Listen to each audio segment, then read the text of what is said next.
قبر کو پکی کر کے جانے والے کی محبت میں چاروں کل لکھوا رہے قبر پر، سامنے تختی پر کلمہ شریف لکھوا رہے. میرے بھائی مٹی نہیں لگے گی؟ حضرت شاہ صاحب رحمۃ اللہ علیہ ایک مدرسے میں گئے، قرآن پاک میں مٹی لگی ہوئی تھی، تو قرآن پاک پر مٹی لگی ہوئی تھی. آگے بڑھ کر مٹی کو صاف کیا تو خادم آگے بڑھے، اس مدرسے کے رومال ہوتے ہیں نا بڑے، وہ حضرت کا ہاتھ صاف کرنے کے لیے. فرمایا رک جاؤ، پہلے میرے سوال کا جواب دو، میرا ہاتھ قیمتی ہے یا قرآن پاک قیمتی ہے؟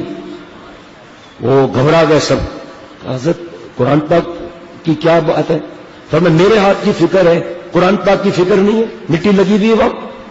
فرمایا خدا کی قسم میرا ایک ہی بیٹا تھا، جوانی میں انتقال ہو گیا، خدا کی قسم مجھے اس کے انتقال پر اتنا رونا نہیں آیا جتنا قرآن پاک کی بے ادبی دیکھ کر رونا آیا.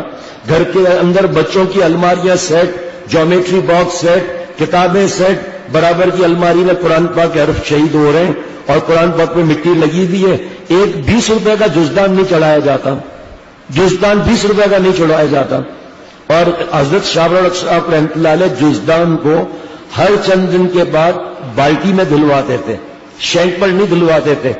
یہ مدرسے میں یہ بھی کام آئے گا انشاءاللہ تعالی. شینک میں دھلواتے تھے، کیوں کہ یہ پانی گٹر میں جائے گا، تو اس کو بالٹی میں دھلوا کر بالٹی کا پانی کیاریوں میں ڈلوا دیتے تھے. مجال ہے کہ قرآن پاک جو شہید ہوتا ہے ڈبہ ہے اس میں پھینک دیا، ڈبے میں رکھو منع نہیں، لیکن ادب سے تو رکھو. بہترین قرآن پاک چاہیے، مہنگے سے مہنگا، 8 رنگ والا، پیپر گلیز دو، بیٹی کو جہیز میں دینا ہے، ٹھیک ہے دے دو آپ، کوئی منع نہیں ہے. بیٹی آپ نے پڑھا قرآن پاک، آج سال ہونے کو آ رہا ہے، 8 سال گزر جاتے ہیں، وہ غلاف بھی قیمتی ہوتا ہے، بوسیدہ ہو جاتا ہے، مکھیوں کے نشانات ہوتے ہیں. اے خدا جوین توفیق ادب، بے ادب محروم مند از فضل رب. اے اللہ ادب کی توفیق عطا فرما، کیونکہ بے ادب آپ کے فضل سے محروم ہو جاتا ہے، بے ادب آپ کے فضل سے محروم ہو جاتا ہے. تلاوت سے دل کا زنگ دور ہوتا ہے.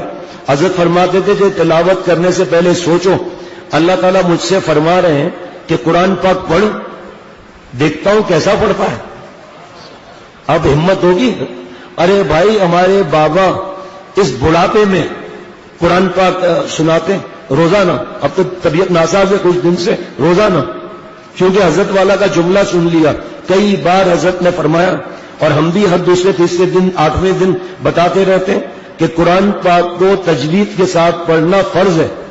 حضرت مجدد فرماتے تھے روزانہ 20 منٹ اپنا قرآن پاک کسی قاری صاحب سے پڑھوا لو، پڑھ لو، انشاءاللہ 2.5 مہینے میں ہمارا قرآن پاک ایسا ہو جائے گا جس سے ہماری نمازیں اور دعائیں صحیح ہو جائیں گی.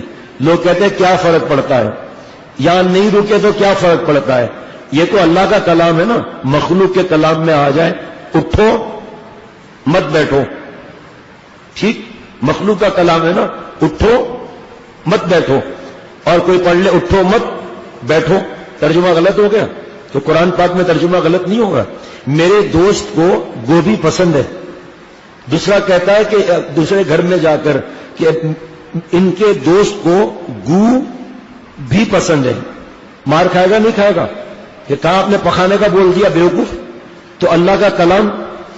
ایک اور چیز سمجھ لیجئے، قل هو اللہ احد، آپ فرما دیجئے اللہ ایک ہے، اور یہ قاف یہاں سے ادا ہوا کام بن گیا.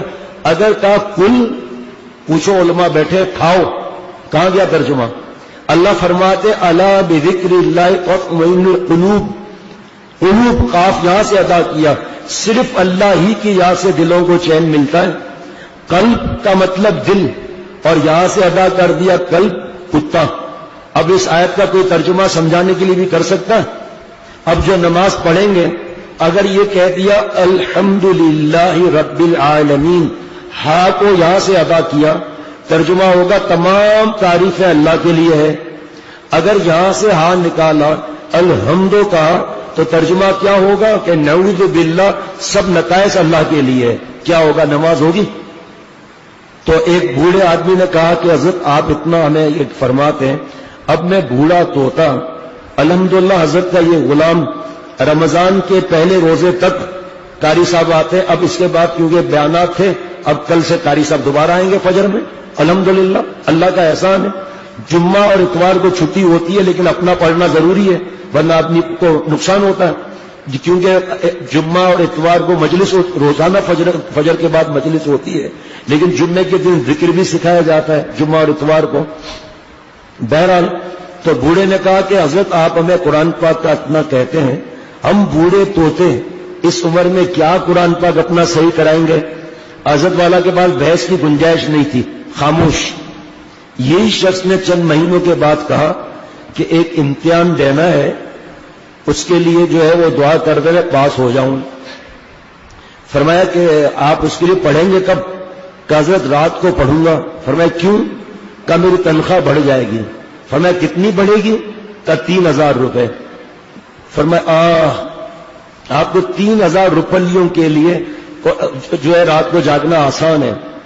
رب کا کلام سیکھنے کے بارے میں آپ نے کچھ ماہ پہلے مجھے بتایا تھا کہ میں بوڑھا توتا کیا پڑھوں گا.